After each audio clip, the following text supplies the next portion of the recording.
বিদায় হজের মতো এত গুরুত্বপূর্ণ ভাষণও এই মেহনতি মানুষদের কথা বাদ যায়নি। সুবহানাল্লাহ পড়বেন না? দিনটা ছিল জুমাবার। বিষ্ণু ঈসা ইসলাম আরাফাতের ময়দানে দাঁড়িয়ে ঐতিহাসিক একটা ভাষণ দিলেন। এই ভাষণের নাম হলো বিদায় হজের ভাষণ। এই বিদায় হজের ভাষণেও খেটে খাওয়া মানুষের কথা বিশ্বনবী বাদ দেয় নাই। বিশ্বনবী বলেছেন আরিক্কাকুম, খবরদার অধীনস্থ কর্মচারীদের সাথে খারাপ আচরণ করো না। আতঈমুহুম মিম্মা তাকুলুন ওয়াকসুহুম মিম্মা তালবিসুন, খবরদার মনে রেখো তোমরা যা খাবে তোমাদের অধীনস্থ কর্মচারীদেরও তা খাওয়াবে, তোমরা যা পড়বে তাদেরও তা পড়াবে।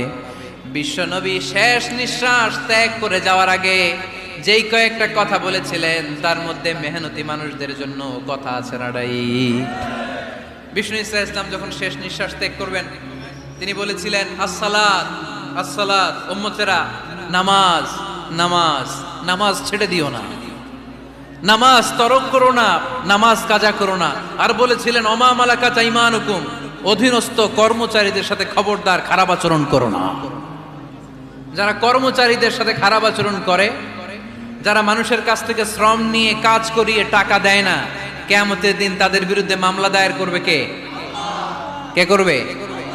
হাদিসে কুদসি সাক্ষী বিষ্ণু ঈসা ইসলাম বলেন, আল্লাহ তাআলা ফরমান আনা খাসমুহুম সালাসাতুন আনা খাসমুহুম ইয়াউমাল কিয়ামা। তিন শ্রেণীর ব্যক্তির বিরুদ্ধে আল্লাহ বলেন আমি নিজেই কিয়ামতের দিন মামলা দায়ের করব। I will be against them in the day of judgment. Three categories of people I will be against them in the day of judgment. তিন শ্রেণীর লোক কিয়ামতের দিন তারা ছাড় পাবে না। আল্লাহ বলেন আমি নিজেই তাদের বিরুদ্ধে মামলা দায়ের করব। এর মধ্যে এক শ্রেণীর লোক হচ্ছে রাজুলুন ইস্তাআজারা আজিরান ফাস্তাউফা মিনহু ওয়া লাম ইউতি আজরা, একজন শ্রমিক ভাড়া করে তার কাছ থেকে কাজ নিয়েছে কিন্তু তার পারিশ্রমিক আদায় করে নাই। এরকম আছে না নাই? দাপট দেখায় ইউনিভার্সিটির ক্যান্টিনগুলোতে, ইউনিভার্সিটির ক্যান্টিনে যায় খায় মাগার বিল দেয় না, এরকম ডাকাইত আছে না নাই? চায়ের দোকানে চা খায় আগে পরে দিমু, বিল দেয় না, আছে না নাই?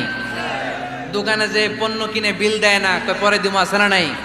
কিয়ামতের দিন আল্লাহ তোর এই মাস্তানি ছুটাবে, চিল্লা এখন ঠিক কিনা? আনা খাসমুহুম, আমি নিজেই তাদের বিরুদ্ধে মামলা দায়ের করব। কথাটা কার?